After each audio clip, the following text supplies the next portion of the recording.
Hello friends, today we are making this special dish which is on our cooking list now. So can you identify what is this? This is not gulab jamun, not rasmalai, not rabdi, it's not rasgulla. So what is it? It is called as rasbali. This is a famous dish from Odisha and this is considered to be one of the special prasadam which is in one of the chappan bhogs in Jagannath Puri temple.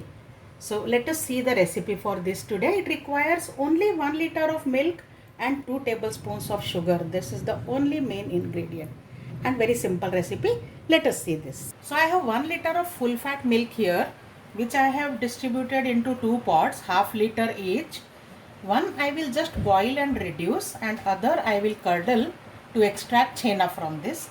So let me start 2 stoves and start boiling both these. So milk is boiling, I turn off the flame. We'll allow this to cool slightly. Now I have taken 1 tablespoon of vinegar and 1 tablespoon of water mixed together and I will add this gradually to this milk. A slow curdling of milk will ensure a good quality of chena. Heat should not be very high, the temperature of milk should be low. So you can see it has started curdling already and this is done. I quickly filter this.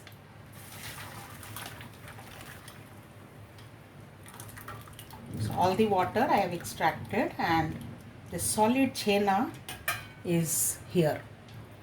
I'll wash this with a glass of water so that no smell of vinegar is there in it.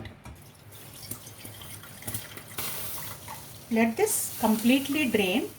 Meanwhile, our other milk has boiled and it has reduced slightly.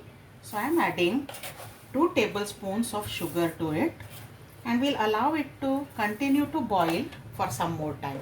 The chena has cooled down now. So I crumble this slightly with my hands and now I am adding 1 teaspoon of wheat flour and 1 teaspoon of suji or rava or semolina to this. And now we have to mix this well so that a smooth dough-like mixture is formed. So now the mixture has become soft and pliable dough kind of texture. Now I'll make small balls out of this. Make a small ball and flatten it with your hand. Give it a tikki kind of shape.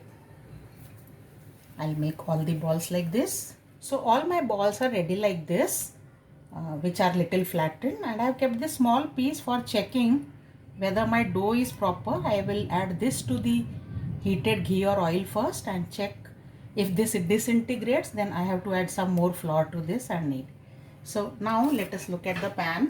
So I have heated some ghee here. You can also use oil in case you don't want ghee. Now it is slightly heated. I don't want very hot, medium hot.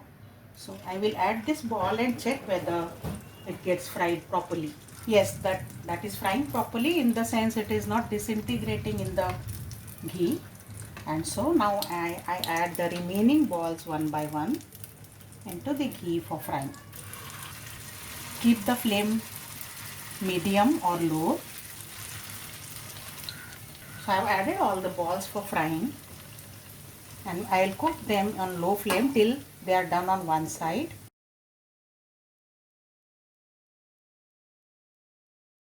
These are done on both the sides, so I am taking them out in a plate and turn the flame off.